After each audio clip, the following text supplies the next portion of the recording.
Γεια σας και καλώς ήρθατε στο δεύτερο μέρος της παρουσίασης της φριτέζας αέρος Ninja Fundi Flex Drawer με κάδο χωρητικότητας 10,4 λίτρων. Στο προηγούμενο βίντεο είδαμε αναλυτικά τα τεχνικά χαρακτηριστικά της συσκευής και τις πρώτες εντυπώσεις που είχα από τη φριτέζα και ύστερα μαγειρέψαμε κάποια φαγητά. Στο σημερινό βίντεο θα ασχοληθούμε μόνο με το μαγείρεμα φαγητών και θα κάνουμε διάφορα είδη ψαριού όπως σολομό, καλαμαράκια παναρισμένα αλλά ρωμάνα και μια ολόκληρη τσιπούρα. Τα ψάρια μας θα τα συνδυάσουμε με τηγανιτές πατάτες στο air fryer που αλλού φυσικά, ενώ για επιδόρπιο θα φάμε λαχταριστή μιλόπιτα.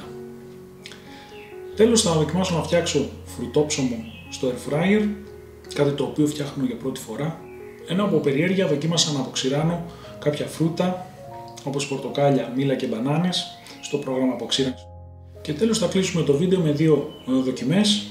Η πρώτη αφορά στο αν ψήνοντας δύο διαφορετικά φαγητά στις δύο ζώνες του air fryer, εάν υπάρχει μεταφορά της μυρωδιάς και της γεύσης από το ένα πιάτο στο άλλο. Από τις δοκιμές δεν θα μπορούσε φυσικά να λείπει η μέτρηση στάθμιση ήχου κατά τη λειτουργία και η σύγκριση σε σχέση με τα άλλα air fryer που έχω παρουσιάσει κατά καιρούς στο κανάλι μου, και επίσης έκανα ένα συγκριτικό τεστ κατανάλωση ηλεκτρικής ενέργειας μεταξύ Tefal και Ninja για διάφορες θερμοκρασίες ψησίματος. Τέλος δοκίμασα τον καθαρισμό του air fryer, καθώς η επιφάνεια είναι πλαστικά και τραχιά σε σχέση με αυτήν της Tefal. Έκανα κάποιες δοκιμές λερώνοντας το εξωτερικό της φριτέζας με υπολείμματα φαγητών και με λάδι για να δούμε ποια από τις δύο καθαρίζει πιο εύκολα. Αυτά λοιπόν θα τα δούμε αναλυτικότερα προς το τέλος του βίντεο. Πάμε λοιπόν να ξεκινήσουμε με την πρώτη μας συνταγή, η οποία είναι ολόκληρη τσιπούρα στο air fryer με συνοδευτικό στην δεύτερη ζώνη του κάδου. Έχω ετοιμάσει δύο κουταλιές ελαιόλαδο με τα μυρωδικά, αλήφω αρχικά τα λαχανικά μου και ύστερα το ψάρι. Πάμε να το γυρίσουμε, να λείψουμε και την δεύτερη πλευρά με λαδάκι. Θα προθερμάνω το air fryer, θα χρησιμοποιήσω τις δύο διαφορετικές ζώνες, ελπίζω το ψάρι να χωρέσει ολόκληρο, αλλιώς θα αναγκαστούμε να του κόψουμε την ουρίτσα. Θα τοποθετήσω στην αριστερή πλευρά του air fryer τα λαχανικά, θα τα βάλω στο πρόγραμμα Max Crisp, δηλαδή ξεροψήσιμο, 240 βαθμούς για 10 λεπτά, μπορεί να χρειαστεί να τα βγάλουμε και νωρίτερα φυσικά, γι' αυτό ελέγχουμε, και το ψάρι θα το βάλω στη λειτουργία της φριτέζας. Εδώ δεν πατήσαμε Zone 1 για να πάρει το πρόγραμμα. Zone 2 λοιπόν θα χρησιμοποιήσω φριτέζα. Το ψάρι θέλει χαμηλή θερμοκρασία, 150 ας πούμε για 20 λεπτάκια. Με το πέρας του χρόνου προθέρμανσης τοποθετώ αρχικά το ψάρι στη δεξιά πλευρά. Εδώ όπως βλέπουμε χωράει οριακά στη σχάρα με την ουρίτσα του, δεν θα χρειαστεί να την κόψουμε. Και τα λαχανικά θα τα τοποθετήσω αφού έχει γίνει ο χρόνος προθέρμανσης, αφού ξεκινήσει, γιατί είμαστε ακόμα σε hold, και εκείνη τη στιγμή ταυτόχρονα με την τοποθέτηση των λαχανικών θα γυρίσω και το ψάρι στην άλλη του πλευρά. Εδώ είμαστε, έχει αρχίσει να μυρίζει πολύ ωραία το ψάρι. Θα το γυρίσω, θα προσπαθήσω να το γυρίσω χωρίς να καώ. Μας έφυγε η ουρίτσα. Αλήφω με λίγο λαδάκι μας έχει απομείνει, δεν βάζουμε παραπάνω από μία κουταλιά συνολικά στο ψάρι και άλλη μία για τα λαχανικά μας. Ρίχνω και τα λαχανικά. Ανακοινώ λίγο για να είναι ομοιόμορφα στον κάδο και ξεκινάμε το ψήσιμο.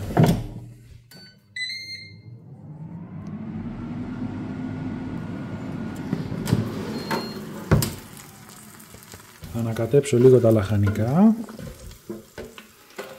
Βλέπουμε δεν έχουν αρχίσει ακόμα να παίρνουν χρώμα. Αυτό εδώ είναι λοιπόν το αποτέλεσμα. Βλέπουμε ότι το μπροκολάκι έχει αρχίσει να καίγεται. Το λευκό μπρόκολο είμαστε σε καλή κατάσταση. Σε γενικές γραμμές λοιπόν η τσιπούρα με τα ψητά λαχανικά έγινε αρκετά καλή. Τώρα θα δοκιμάσω να ψήσω φιλέτο σολομού με λαχανικά. Σε αυτή την περίπτωση κόλλησε ο σολομός στη σχάρα. Θα σας πρότεινα λοιπόν να ψήσετε σολομό με ελαδόκολλα. Εδώ βλέπουμε συνοπτικά το αποτέλεσμα των ψαρικών μας. Το γευστικό αποτέλεσμα μπορώ να σας πω ότι με άφησε απόλυτα ικανοποιημένο. Το ψήσιμο στη φριτέζα αέρος δεν υστερεί σε καμία περίπτωση σε σχέση με το ψήσιμο σε ένα κλασικό φούρνο. Τρίτη και τελευταία παρασκευή ψαριού. Τοποθετώ παναρισμένες αλαρωμάνα φέτες καλαμαριών στον κάδο της φριτέζας και χρησιμοποιώ το Mega Zone για το ψήσιμό τους. Περίπου στο μισό του χρόνου γυρίζω πάνω κάτω, ενώ ανοίγω αρκετά τακτικά για να ελέγξω την κατάσταση ψησίματος.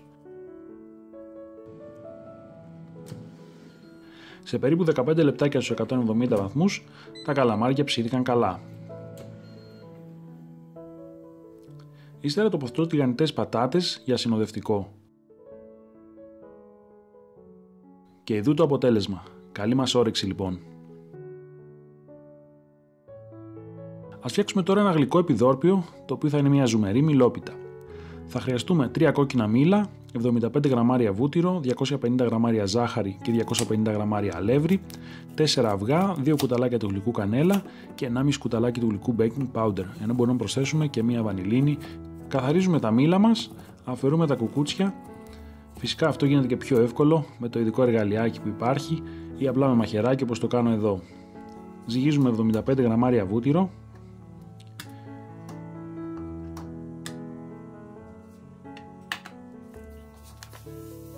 Και 250 γραμμάρια ζάχαρη.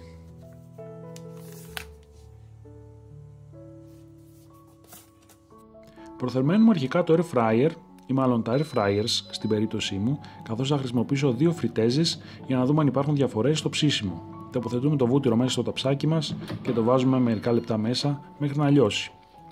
Εδώ πρέπει να αναφέρω ότι καλό είναι να αποφύγουμε τη χρήση διαιρούμενου ταψιού, όπως αυτό που χρησιμοποίησα εδώ, καθώς δεν είναι στεγανά και υπάρχει διαρροή βουτύρου. Θα χρειαστούμε δηλαδή ένα ενιαίο ταψάκι που να χωράει στον κάδο της φριτέζας μας. Ύστερα τοποθετούμε τα μήλα στον πάτο, προσθέτοντας στο κέντρο του σκαρίδια και πασπαλίζουμε από πάνω τη ζάχαρη.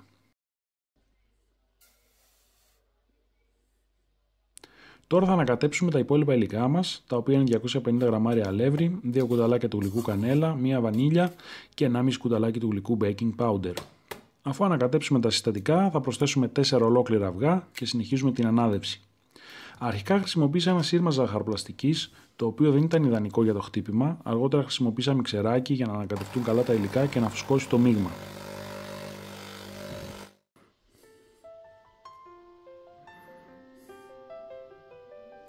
Μοιράζω λοιπόν το μείγμα στα 2 ταψάκια και ψήνω ξεχωριστά στις 2 φριτέζες με ίδιους χρόνους και θερμοκρασίες ψησίματος για να δούμε αν υπάρχει διαφορά στο ψήσιμο. Αυτό εδώ λοιπόν είναι το τελικό αποτέλεσμα. Δεν παρατήρησα κάποια διαφορά στις 2 μιλόπιτες που ψήθηκαν σε διαφορετικές φριτέζες. Γευστικά ήταν αρκετά καλό το αποτέλεσμα και θεωρώ πως αν είχα χτυπήσει από την αρχή με το μιξεράκι τα υλικά θα είχε φουσκώσει ακόμα περισσότερο και θα ήταν ακόμα πιο αφράτη και ζουμερή η μιλόπιτά μας. Λοιπόν, τώρα θα φτιάξουμε ένα λαχταριστό φρουτόψωμο στο air fryer. Θα χρειαστούμε μία μπανάνα, την οποία πολτοποιώ με ένα πιρούνι.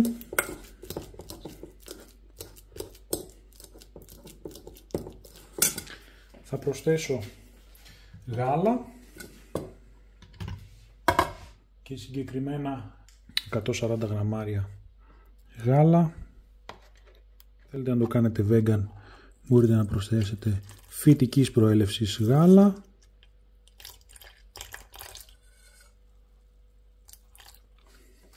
Και 25 γραμμάρια ελαιόλαδο.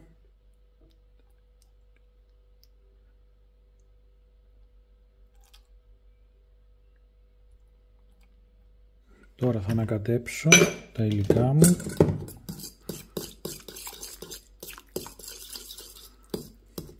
Προσθέτω ένα κοφτό κουταλάκι του γλυκού τρίμα ginger, καθώς και ένα γεμάτο κουταλάκι του γλυκού κανέλα. Συνεχίζω το ανακάτεμα. Εδώ θα χρειαστούμε καλύτερα σύρμα ζαχαροπλαστικής για καλύτερο αποτέλεσμα. Και τέλος προσθέτουμε σιγά σιγά αλεύρι που φουσκώνει μόνη του, ολικής αλέσεως. Στο τελευταίο στάδιο θα καθαρίσω τα φρούτα σε ψηλά κομματάκια και θα τα προσθέσω στο μείγμα πριν το τοποθετήσω στο φούρνο. Και από ένα σημείο και μετά είναι δύσκολο να το πλάσουμε, καλύτερα με τα χέρια Στο τελευταίο στάδιο κόβουμε τα φρούτα μας σε μικρά κυβάκια. Έχω επιλέξει νεκταρίνη και μήλο, μπορείτε να τοποθετήσετε φυσικά οποιαδήποτε άλλα φρούτα της αρεσκίας σας. Λοιπόν, τα κόβουμε σε μικρά κυβάκια και εδώ κόβουμε το μήλο μας.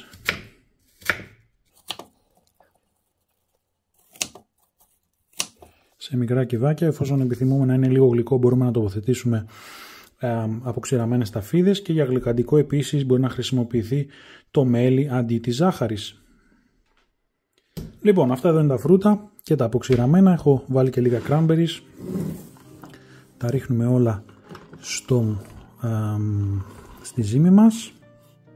Πρέπει να τα ανακατέψουμε καλά και προσθέτω επίσης λίγο μέλι για να δώσουμε ένα γλυκό τόνο στο φρουτόψωμό μας. Πρέπει να προθερμάνουμε το φούρνο μας στους 180 βαθμούς για να έχουμε όσο το δυνατόν ομοιόμορφο ψήσιμο αφού του μπει, και στη φόρμα που θα τοποθετήσω τη ζύμη θα την έχω πρώτα λαδώσει περιμετρικά για να μην κολλήσει το μείγμα μας και να βγει εύκολα το καρβελάκι.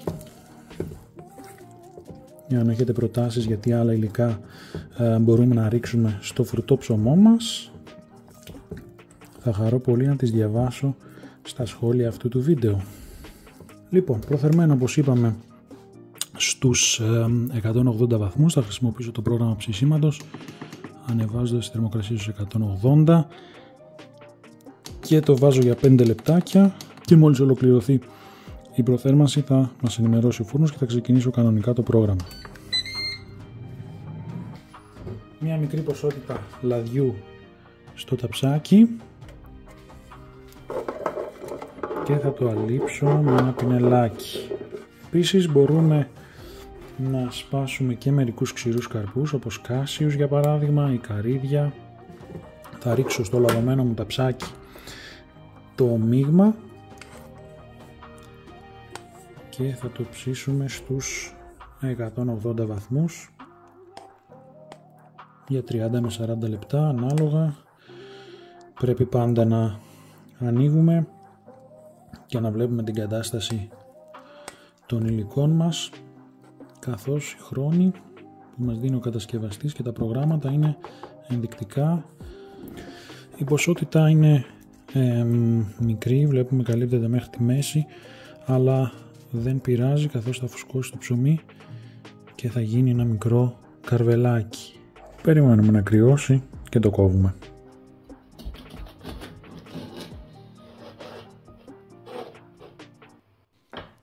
Το φρουτόψωμο βγήκε αρκετά ζουμερό στο εσωτερικό του, αλλά προτίμησα να μην το ψήσω περαιτέρω, καθώς θα καιγόταν εξωτερικά. Την επόμενη μέρα φυσικά είχε στεγνώσει αρκετά στο εσωτερικό του, ώστε να τρώγεται ευχάριστα. Γενικά το ψωμί θέλει εμπειρία και πειραματισμό με το χρόνο και τη θερμοκρασία ψησίματος μέχρι να πετύχουμε ένα καλό αποτέλεσμα. Όσον αφορά την παραγόμενη στάθμη έντασης ήχου κατά τη λειτουργία, η φριτέζα της Ninja παράγει περίπου 78 με 80 δεσιμπέλ, είναι σχετικά θορυβόδης δηλαδή σε σχέση με τις φριτέζες της Tefal και Philips που έχω δοκιμάσει και βρίσκεται περίπου στα ίδια επίπεδα έντασης με τη φριτέζα της Xiaomi. Συνοπτικά βλέπουμε το εύρος μετρήσεων έντασης ήχου για διάφορες φριτέζες σε αυτό εδώ το διάγραμμα, με τη Philips να ξεχωρίζει για τη χαμηλή στάθμη ήχου.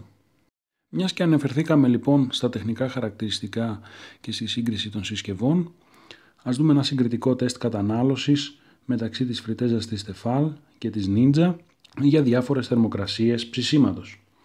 Στον κάτω άξονα, στον άξονα του Χ λοιπόν βλέπουμε την θερμοκρασία και στον άλλο άξονα βλέπουμε την κατανάλωση ηλεκτρικής ενέργειας, προσοχή, για 10 λεπτά λειτουργίας. Σε γενικές γραμμές λοιπόν μπορούμε να αναφέρουμε ότι η Tefal είναι πιο οικονομική στη χρήση σε σχέση φυσικά με τις δύο ζώνες της Ninja, δηλαδή αν ζεστάνουμε και για τις δύο ζώνες έχουμε μεγαλύτερη κατανάλωση ηλεκτρικής ενέργειας, είμαστε εδώ στο κίτρινο διάγραμμα. Φυσικά στους 240 βαθμούς έχω μετρήσεις μόνο από την Ninja, καθώς η μέγιστη θερμοκρασία που μπορεί να ρυθμιστεί στην Tefal είναι στους 220 βαθμούς Κελσίου. Και το δεύτερο συμπέρασμα είναι ότι εφόσον χρησιμοποιούμε το μισό κάδο της Ninja για το ψήσιμό μας, τη μία ζώνη δηλαδή από τις δύο, τότε έχουμε λίγο μικρότερη κατανάλωση ηλεκτρικής ενέργειας σε όλο το εύρος θερμοκρασιών που μπορούμε να ρυθμίσουμε. Η κατανάλωση με τις δύο ζώνες είναι σχεδόν διπλάσια, όπως βλέπουμε από την κίτρινη και κόκκινη γραμμή. Γι' αυτό το λόγο, εφόσον θέλουμε να κάνουμε οικονομία και δεν χρειαζόμαστε και τις δύο ζώνες, ψήνουμε το φαγητό μας στη μία ζώνη, τοποθετώντας το διαχωριστήρα. Όσον αφορά το ταυτόχρονο ψήσιμο δύο υλικών τα οποία δεν ταιριάζουν, όπως για παράδειγμα ψάρι και κρέας, ταυτόχρονα στις δύο ζώνες του air fryer, μπορώ να πω ότι δεν υπάρχει καμία αλλίωση του φαγητού, δεν υπάρχει δηλαδή μεγάλη μεταφορά όγκου αέρα από τη μία πλευρά στην άλλη, το οποίο θα έδινε τη γεύση του εντονότερου φαγητού στο άλλο. Δοκίμασα και τα δύο φαγητά αφού βγήκαν και είχαν τη γεύση που έπρεπε να έχουν. Παρόλο που δεν είναι φυσικά οι δύο χώροι 100% στεγανοί, δεν παρατηρείται καμία απολύτως μεταφορά της μυρωδιάς και στη γεύση από τη μία πλευρά στην άλλη. Όσον αφορά το πρόγραμμα αποξήρανσης, το χρησιμοποίησα και προσπάθησα να αποξηράνω 3 είδη φρούτων, όπως πορτοκάλι, μήλο και κομματάκια μπανάνας, το οποίο μπορώ να πω ότι δεν ήταν μεν τόσο επιτυχημένο, καθώς θα έπρεπε να έχω κόψει πιο μικρές τις φέτες στην μπανάνα και στο μήλο, πολύ μικρά κομματάκια. Το πάχος θεωρώ πως είναι σωστό, ούτως ώστε να φύγει η υγρασία. Χρησιμοποίησα 3 φορές το πρόγραμμα των 6 ωρών, δηλαδή συνολικά 18 ώρες στους 60 βαθμούς και δεν κατάφερα να το αποξηράνω, να είναι σκληρό, τραγανό, όπως θα έπρεπε να είναι. Το ίδιο ισχύει φυσικά και για την μπανάνα και για τις φέτες του πορτοκαλιού, θεωρώ πως είναι εντάξει. Αν χρησιμοποιήσετε αυτό το πρόγραμμα, οπωσδήποτε να κόψετε σε πάρα πολύ μικρά κομματάκια τα υλικά σας, τα φρούτα. Λοιπόν, θα καθαρίσω με ένα γενικό καθαριστικό και χαρτί κουζίνας τα δύο air fryer.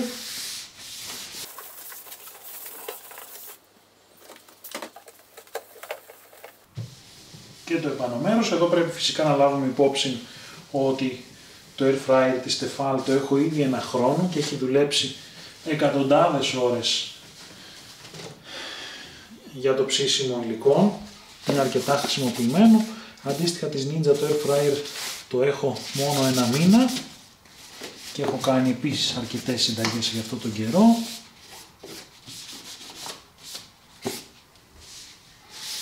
Εδώ βλέπετε, άμα δεν ξέρω αν φαίνεται στην κάμερα, κάνω λίγο zoom. Εφόσον τρίψουμε με δύναμη το χαρτί, μένει υλικό από το χαρτί, γιατί όπως είπαμε προηγουμένως η επιφάνεια του πλαστικού είναι αρκετά τραχιά, δεν είναι γυαλισμένη, οπότε είναι πιο δύσκολο να την καθαρίσουμε. Επίσης αυτή εδώ η επιφάνεια που μπορεί να φαίνεται σαν ανοξίδωτο ατσάλι, σαν ίνοξ, είναι πλαστικό βαμμένο.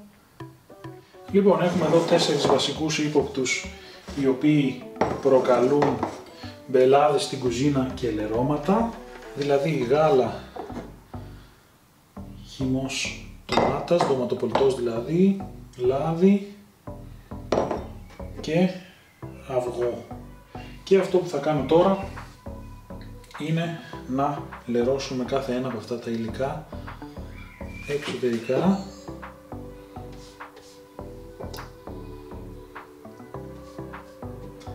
για να δούμε πόσο εύκολα καθαρίζουν. Και οι επιφάνειες φαίνονται κάπως έτσι.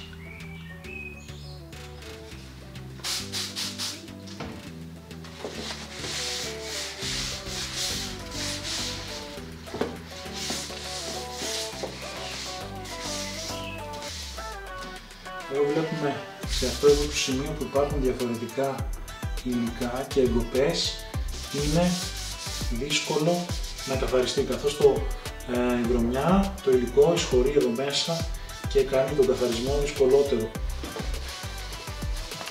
Ενώ εδώ αντίστοιχα βλέπουμε πόσο πιο γρήγορα, πόσο πιο εύκολα καθαρίζει αυτή η επιφάνεια, καθώς είναι ανοξίδωτο ατσάλι γυαλισμένο και δεν βοηθάει, δεν έχει χώρους ώστε να απορροφηθεί το υλικό και να μας δυσκολέψει το καθάρισμα. Συμπερασματικά λοιπόν μπορώ να πω ότι το air fryer της Ninja είναι μια πολύ τίμια και καλή επιλογή για φριτέζα αέρος σε αυτό το μέγεθος, τα 10,4 λίτρα. Φυσικά τα υλικά κατασκευής θα μπορούσαν να είναι καλύτερα, εννοώντας το εξωτερικό που είναι πλαστικό σε σχέση με τα air fryer, τα υπόλοιπα που έχω δοκιμάσει που είναι πλαστικό φινιρισμένο, καλύτερης ποιότητας και ίνοξ επιφάνειες οι οποίες καθαρίζουν πάρα πολύ εύκολα. Αυτό που μου άρεσε είναι ότι εξοπλίζεται με φυσικά κουμπιά και περιστροφικό κουμπί, καθώς έχουμε δει ότι αρκετές συσκευές με πλήκτρα τραφής δεν έχουν άμεση απόκριση. Όσον αφορά τη στάθμη θορύβου είμαστε λίγο υψηλά σε σχέση με τα υπόλοιπα. Το σύστημα με τις χάρες επίσης είναι καλό, εύκολο, βγαίνει γρήγορα και απλά και καθαρίζεται σχετικά εύκολα. Αλλά η επιφάνεια στο κέντρο, η εγκοπή, δημιουργεί αντίστοιχο αποτύπωμα στο φαγητό μας εφόσον είναι μαλακό, οπότε πρέπει να αποφεύγουμε να το τοποθετούμε σε εκείνο το σημείο. Επίσης, λόγω του χαμηλού ύψους του κάδου σε σχέση με τα υπόλοιπα air fryer, όταν τοποθετούμε μεγάλα ογκώδη φαγητά, πρέπει να αλλάζουμε αρκετά συχνά πάνω κάτω, καθώς τείνουν να καίγονται τα υλικά μας λόγω της χαμηλής απόστασης από τις αντιστάσεις στο πάνω μέρος. Αυτό που θα σας πρότεινα είναι, εφόσον δεν μαγειρεύετε συχνά μεγάλα ογκώδη υλικά, μπορείτε να δείτε την φριτέζα Ninja Foodie Max Dual Zone, η οποία είναι ακριβώς το ίδιο μέγεθος με την Flex Drawer, αλλά έχει δύο χωριστά σιρταράκια. Αυτό ήταν λοιπόν για σήμερα. Ευχαριστώ πάρα πολύ για την παρακολούθηση. Εάν σας άρεσε το βίντεο, κάντε ένα like και εγγραφή στο κανάλι μου για να μην χάνετε κανένα καινούργιο βίντεο και φυσικά θα χαρώ να διαβάσω τα σχόλιά σας, τις παρατηρήσεις σας και τις προτάσεις σας για μελλοντικά βίντεο. Είμαι ο Αλέξανδρος και θα τα πούμε σε ένα επόμενο βίντεο. Γεια σας!